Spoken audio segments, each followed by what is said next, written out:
Pessoal, bom dia, tudo bem com vocês? Hoje a gente vai falar sobre as glosas, mas agora na visão das operadoras, né? As operadoras de plano de saúde, elas tratam a glosa de duas formas, ou pela auditoria, né, de entrada, né, quando você faz uma solicitação de pedido de exame, um procedimento de alto custo, uma internação, alguns procedimentos odontológicos, procedimentos seriados. Ela faz isso porque ela precisa de regular para evitar um gasto desnecessário ou às vezes vai impactar no fluxo de caixa e principalmente na sinistralidade do plano. Toda operadora busca uma sinistralidade baixíssima para aumentar o seu custo, o seu caixa financeiro, né, sua margem de lucro. Então, tem operadoras que trabalham com sinistralidade controlada de 85% e perseguem esse ideal. Já outras têm margens muito altas de sinistralidade, chegando a 92%, 95%. A forma de controle que elas têm sobre isso é através do, do controle das entradas dos documentos dentro da operadora, né? Então ela faz uma auditoria crítica em cima disso, né? Geralmente feita por uma enfermeira, um médico regulador, e só depois que essa conta, né, essa autorização é executada e enviada para o faturamento, é que se faz uma nova auditoria, dessa vez baseada dentro das regras do sistema, né? A maioria das operadoras tem sistemas de gestão que validam valorização de procedimentos, valorização do contrato, número de exames que são requisitados. Existem operadoras ainda que tratam as solicitações médicas, né, de sua rede credenciada como um indicador de remuneração, né? Então ela deixa de pagar determinados valores, né, ou dá um desconto, ou simplesmente não paga aquele valor, para manter esse número de requisições de exames daquela especialidade, né? Isso é muito comum em especialidades serem feitas. Isso é errado, isso é ilegal, isso já foi discutido em N termos de ajuste de conduta, né? Tanto por parte do CRM, CFM, ANS, né? E quando existem denúncias bem fundamentadas sobre isso. Mas a maioria dos médicos não tem como saber isso, né? Principalmente aqueles médicos que realizam procedimentos autogerados que eles mesmos solicitam e executam em consultório.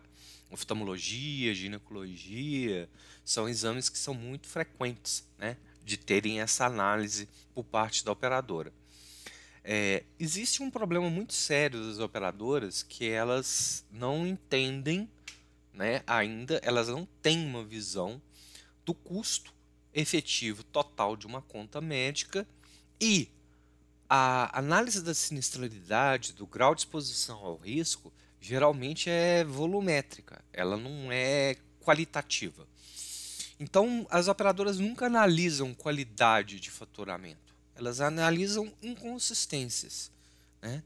E isso é um risco muito grande que qualquer operadora tem para mudar a forma de ver o modelo de remuneração dos médicos. Isso acaba gerando uma série de reclamações por parte da rede credenciada, dificuldades na relação. Geralmente, alguns hospitais recusam determinados convênios exatamente por causa disso. E esse é um cenário nacional, não é um cenário específico de uma região. Primeiro, porque a maioria das operadoras hoje em dia elas estão investindo em recursos próprios, hospitais dia, clínicas, centros de imagem. Cada vez isso é mais uma tendência das operadoras para elas conseguirem gerenciar melhor seus custos, né? E isso acaba impactando nos outros prestadores de serviços que ela tem contratado. Por exemplo, a gente vê clínicas com médicos de determinadas operadoras que eles têm uma volumetria e eles recebem um valor fixo por atendimento ou um salário, né? Você contrata o médico para trabalhar para a operadora, né? Em regime CLT. Isso é factível para manter o custo da operadora dentro de um patamar aceitável, né? Mas saúde é sinistralidade, é um sinistro. Você pode, por exemplo, ter um beneficiário que nunca utiliza o plano de saúde, e você pode ter um beneficiário que é recorrente na utilização do plano de saúde, dependendo da doença que ele tem, né? Então isso acaba gerando um descompasso muito grande e pontos de controle muito muito delicados na relação operadora, prestador e principalmente beneficiário. Um modelo de coparticipação, né, de você contribuir a mais com um valor além da sua mensalidade para diminuir o custo mensal seu, mas forçar o paciente a consumir menos os serviços de saúde, foi um marco divisor, né, na relação dos convênios. Mas, ao mesmo tempo que o plano começou a ser coparticipativo, a qualidade do atendimento ela foi deterida, né? Hoje em dia, as operadoras elas não conseguem basear qualquer decisão em desfecho clínico, né? E a auditoria sempre é aquela para cortar qualquer inconsistência de glosas, sejam as administrativas, sejam as de enfermagem, médica, sejam por inconsistências de documentos, porque isso é uma forma da operadora gerar fluxo de caixa. A glosa nada mais é do que uma forma de apontar inconsistências na valorização com os prestadores e, de algumas operadoras, gerar fluxo de caixa. Não tem jeito. Tem operadoras que recebem a conta num mês, processam no outro e pagam em outro. Então ela tem 2 meses, vamos dizer assim, de fluxo de caixa para mandar aquela utilização, né? Principalmente para os monitoramentos oficiais que são feitos através do padrão TIS da ANS. A minha consideração maior sobre as glosas de operadoras é que o hospital que trabalha direito, trabalha com uma equipe boa, que faz uma análise, ele tende a diminuir essa curva de glosas. Parametriza bem os seus sistemas, tem profissionais analíticos na linha de frente, né? Principalmente nas operações de faturamento, esse back-office, né? O administrativo do hospital é muito importante.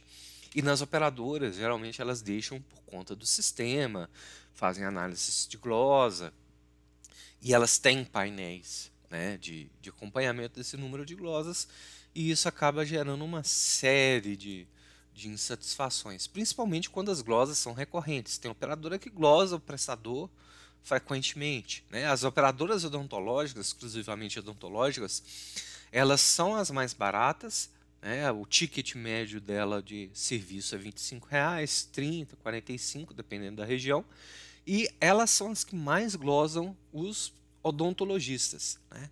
Elas são as que mais têm processos de glosa. É questão do fluxo de caixa mesmo. Se você quer acompanhar um mercado que é extremamente tem um nível de glosa muito grande, é você acompanhar a odontologia, né? As operadoras exclusivamente odontológicas, elas têm essa característica de manter esse patamar de glosas alto para gerar fluxo de caixa, porque o ticket é baixo, né? E existem tratamentos que custam 1.000, 2.000, 4.000. Então, os planos de saúde, eles forçam muito a glosa, eles batem muito nessa questão das glosas. E isso é uma falta de capacitação da rede credenciada também, né? O médico, quando ele começa, o dentista, qualquer profissional, fisioterapeuta, medicina laboratorial, eles querem volume de paciente. Então, eles querem atender as maiores operadoras. É normal, né? Você precisa de fazer uma carteira de beneficiários recorrente para você ter uma segurança ali. Só que, ao mesmo tempo, essa carteira, ela pode impactar no volume de glosas que você tem se você não souber gerenciar bem isto, né? O que eu acho de errado, né, e que muitas operadoras fazem ainda, é a não pactuação do rol de procedimentos ANS com a rede credenciada, né? Existem operadoras que simplesmente não pactuam o rol de cobertura da ANS com a rede credenciada e nem se atentam a essa questão. Então existem contratos que existem falhas operacionais muito grandes geram NIPs para a operadora por não estarem com aquilo parametrizado, definido com a sua rede credenciada, e gera também insatisfação do beneficiário, porque aí ele vai ter que pagar aquilo ali particular e solicitar um reembolso. Eventos de cobertura obrigatória da ANS em qualquer contrato não deveriam ser discutidos, mas operadoras e alguns hospitais de porte, principalmente os mais famosos, né, eles têm imposições contratuais muito grandes. E às vezes a operadora quer ter o seu marketing baseado efetivamente naquela rede. É importante ter aquele hospital credenciado para os seus beneficiários, porque dá uma visão de qualidade. Nossa, eu tenho hospital XYZ na minha rede credenciada, então um plano de alto padrão. Marketing, né? Porque na verdade os hospitais grandes, eles são famosos e eles não dão margem muito grande para flexibilização de contrato, e eles acabam falando assim: operadora, se você quiser trabalhar comigo, você vai ter que pagar minha tabela de materiais e medicamentos, você vai ter que cumprir os meus requisitos aqui de valorização de procedimentos. E as operadoras, elas acabam sem ter moeda de troca. E por desconhecer a qualidade e o desfecho clínico daqueles hospitais, elas acabam ficando na mão do mercado mesmo. O que problema muito grande em hospitais muito grandes de referência é exatamente isso, é a imposição deles na negociação contratual. E por isso que tem forçado muitas operadoras a investirem em recursos próprios. E isso a gente tem visto muitas operadoras com hospitais próprios, elas comprando hospitais. Independente do porte da operadora, ela já está começando a perceber, se ela não gerenciar bem os custos hospitalares e até mesmo os desfechos clínicos, ela não vai conseguir sobreviver no mercado. Quando a ANS surgiu, né, eu gosto sempre de falar isso, existiam quase que 3.000, 4.000 operadoras no mercado. Né? Hoje são 627 ativas, e isso só demonstra o poder da regulação frente ao mercado. As operadoras que não se adequaram a isso, não tiveram a estrutura operacional, a garantia de financiamento das suas despesas, elas quebraram ou tiveram alienação compulsória da sua carteira. Né? E cada vez mais grandes hospitais, aqueles hospitais que atendem praticamente todas as especialidades, eles estão caminhando para virarem operadoras de plano de saúde com um custo e um público extremamente bem definido. Isso vai acabar gerando uma certa... como que eu vou explicar isso? Um contraste muito grande entre aquilo que é uma entidade hospitalar e aquilo que é um plano de saúde. Né? Isso vai acabar beneficiando um segmento de mercado de alto padrão em detrimento a uma cobertura maior populacional. Né? Então, os hospitais que virarem operadoras daqui para frente, você pode ter certeza que eles vão virar os queridinhos das carteiras A, B, né? Dos beneficiários VIPs. Né?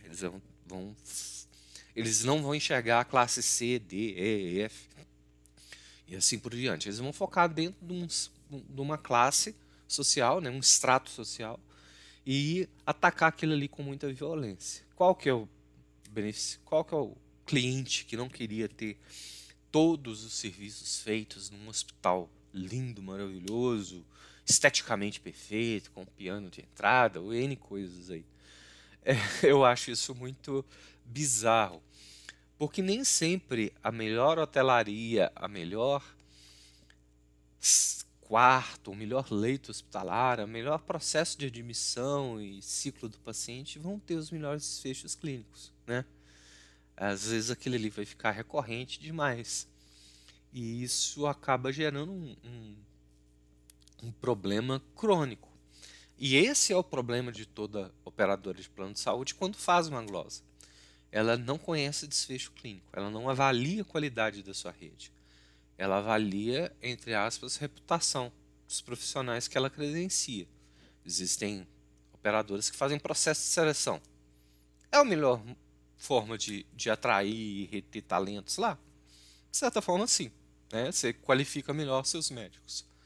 Mas, ao mesmo tempo, você gera um descompasso muito grande sobre a efetividade daqueles profissionais e uma forma de remuneração mais igualitária e justa. Né? Você vai ter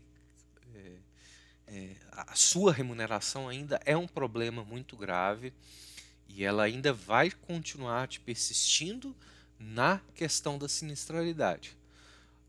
E se você não conhecer o desfecho clínico, você não vai poder fazer uma série de outras ações para diminuir seus custos assistenciais e ter uma margem de lucro maior. A sua sinistralidade sempre vai ficar acima de 85%, 90%. Então, se a sua despesa administrativa estiver em 10%, 5%, você praticamente só tem uma margem de lucro de 5%. Né? Então isso acaba impactando enormemente sobre a questão. E os reajustes dos seus planos de saúde, eles são baseados em custo, né? E você não promove uma análise correta daquele custo recorrente dos planos de saúde coletivos. Né? Isso gera um descompasso muito grande. Né? A gente tem problemas muito estruturais na saúde pública, principalmente com relação a esses modelos de valorização, porque o cliente, a empresa que contrata uma operadora, ela dificilmente ela analisa essa questão do custo das vidas assistidas de uma maneira correta. Ela simplesmente vai reajustar o plano porque ela desconta uma parte daquilo ali em folha. Quando ela não isenta e a sua sinistralidade não desconta em folha e a sua sinistralidade é alta, ela fica muito mais vulnerável a reajustes de preço abusivos. E as operadoras, elas não fazem nada no movimento de estimular os planos individuais. Ela sempre vai procurar os planos coletivos, porque os individuais têm um índice de reajuste definido pela ANS, né? E os coletivos não, você faz o reajuste de acordo com a sinistralidade daquele contrato. E tem contratos que realmente têm um volume de sinistralidade muito alto. Né? Então é um panorama muito interessante para a gente analisar, porque existem uma série de considerações que as operadoras deixam de fazer, né? Elas ainda não se atentaram para isso, ou as que estão atentando, elas fazem de uma maneira errada, né? E elas fazem de uma maneira muito no achômetro, e não se baseiam 100% em dados históricos. Né? Elas fazem uma análise de 3, 6 meses. Isso é muito difícil. Né? Elas só fazem análises anuais quando vai fazer o reajuste do plano de saúde, e as empresas têm que brigar para ter um índice menor de reajuste. Elas, dependendo da quantidade de funcionários que ela tem, ela simplesmente migra aqueles funcionários para outra operadora que vai fazer uma proposta comercial melhor. Né? E isso é muito difícil, porque vem a questão da impressão da rede credenciada, a sensação de desconforto por parte do colaborador, um monte de fatores subjetivos que estão implícitos numa operação de plano de saúde. Né? É um assunto complexo. As glosas de operadores, geralmente, elas são muito mais emocionais e financeiras do que racionais, né?